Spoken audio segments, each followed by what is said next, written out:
सच्चाई सच छुपने नहीं देंगे। एक बार अपने लिए ताली बजा दो, अपने लिए।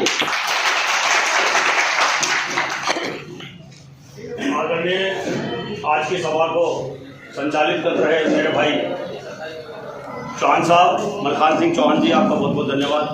तो मेरी माता बहनें, मेरे भाई, इस प्रांगण में सभी आए, सभी का तहे दिल की गहराई में स्वागत, मैं धन्यवाद। आज की सभा को बहुत ही सुंदर तरीके से रखी भाई नीरज बागड़ी जी, लल्ले भाई, ये तमाम इस वार्ड के जो साथी हैं, सभी का तहे दिल की गहराई में धन्यवाद। साथियों,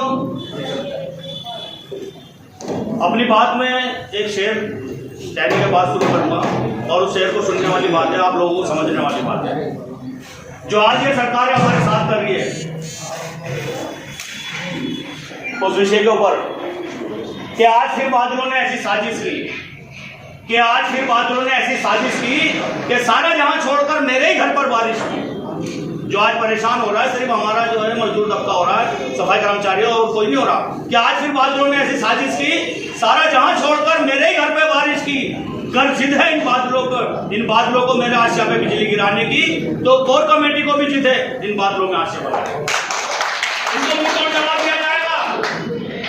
इनको मुंह तोड़ जवाब दिया जाएगा। इन्होंने सिर्फ हरगलाने का काम किया, चाहे कोर कमेटी हो या अन्य कोई भी यूनियन अगर प्रदर्शन धरना करती है तो ये लोग लॉलीपॉप दे देते हैं बुलाकर कि हम आपका काम स्टार्ट कर रहे हैं। हमने ऑर्डर निकाल दिए। कहाँ है वो ऑर्डर जिसमें इन्होंने कहा था कि 2000 तक के जो कच्चे कर्मचारी उनको पक्का किया जाएगा और जो कर्णामूलक आधार के जो कर्मचारी है 2010 तक के उनको पक्का किया जाएगा। लेकिन सब बातें इनकी ताक पर रख दी जाती है। हमारे जो सभाएं, हमारे जो प्रदर्शन और हमारे जो धरना होता है, सिर्फ उसको रोकने के लिए, सिर्फ उसको खत्म करने के लिए ये लोग ऐसे आदेश पारित करते हैं। तो साथियों, अब जो ये लड़ाई होगी आर पार की होगी और इस प्रशासन को, इस निगम को दिखा देंगे कि कर्मचारी जितने निष्ठावान से, जितनी ईमानदारी से सुबह 4 बजे उठकर अपना काम करना जानता, उसी तरीके से पूरा मजबूती से एक होकर अपने हक अधिकार भी लेना जानता था।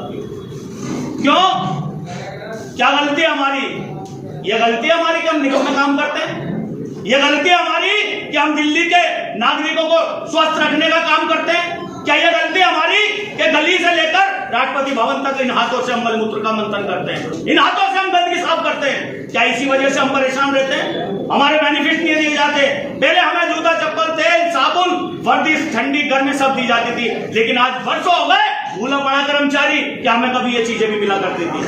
हमें समय से वर्दी मिला करती थी, हमें समय से हमारे जो है साइडों पर सेनेटर हाउस हुआ करते थे, बैठा करते थे, लेकिन कहीं नहीं। आज इनका जोर जो चलता है वो साइडों पर आकर आपको सस्पेंड करने का तो चलता है। कैसे पहचानोगे आप कि कौन सा मेरा कर्मचारी है? कौन सी यूनिफॉर्म दे रखी है आपने? कौन सा सेलेक्टर हाउस दे रखा आपने जहां पर कर्मचारी मिलेगा? साइडों पर गए, कर्मचारी आपके सामने खड़ा है, आपको पता है कि मेरा कर्मचारी कौन सा है? थोड़ी देर बाद 2 मिनट डिस्टर्ब ना करो भैया। कौन सा कर्मचारी है मेरा? मैं साहिबा से पूछना चाहता हूं जिन्होंने हमारे अधिकारियों से लेकर कर्मचारी तक सस्पेंड करे और कहीं बदली कर दी जाती है, कहीं बिना सूचना दिए इधर से उधर। अरे हम जब अपनी बदली करवाने के लिए जाते हैं तो आप कंडीशन लगा देते हैं कि नहीं बदली नहीं हो सकती, और आप अपनी मर्जी से कहीं भी किसी कर्मचारी को फेंक देते हैं। जो बर्दाश्त से काबिल नहीं है वो बात बहुत है।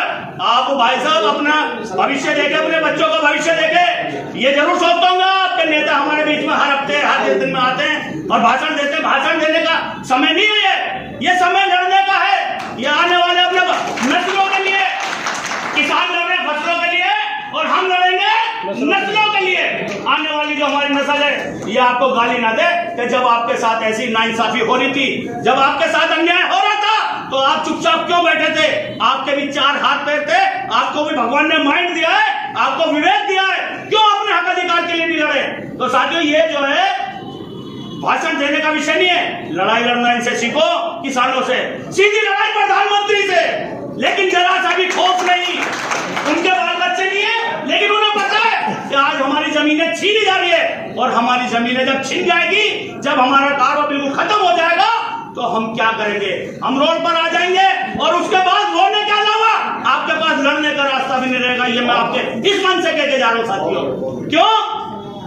क्योंकि जो सोया है उसने खोया है और जो जागा है उसने पाया है। तो आप मार्शल कौम के मजबूत सिपाही हैं, इस बात को ना भूलें। आपने इतिहास रचे हैं, जो लोग पढ़े लिखे उन्हें पता है कि दिल्ली के तख्तो-ताज पर कभी खुसरो भंगी का राज था, कभी हमारे जीवन सिंह हमारे लागे शीशगंज से जो गुरु नानक का जो शीश लेकर आए थे वो हमारे जीवन सिंह आए थे।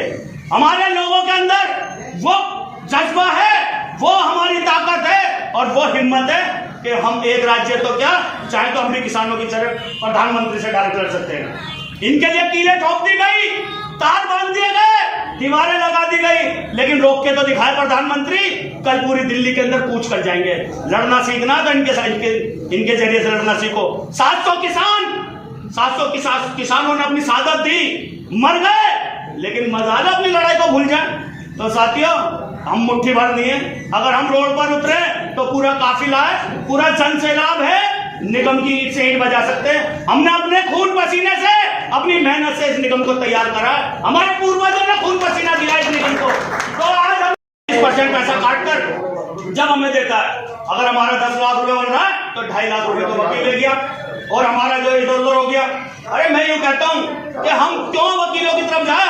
हम इस निगम के सबसे बड़ा, भारत का जो सबसे बड़ा महकमा है रेलवे के बाद, वो निगम प्रशासन है और उस निगम के तहत हम काम करते हैं। उसके बाद भी हमें ऐसा लगता है कि हमसे तो वो फैक्ट्री का मजदूर बढ़िया है, जिससे फैक्ट्री मालिक कम से कम उसकी ओर देखता तो है, उसकी सुविधाओं की ओर देखता है। वो भी एसआई कार्ड बना के देता है कि मेरा कर्मचारी जब स्वस्थ रहेगा तभी काम करेगा।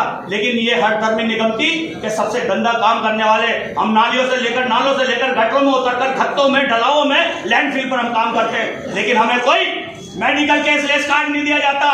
ये उनकी मजबूती नहीं है, ये हमारी कमजोरी है कि हम लेना नहीं जानते और हमें लेना पड़ेगा। और ये भाषण दिए साथियों, एक आदमी के जज्बे की बात है।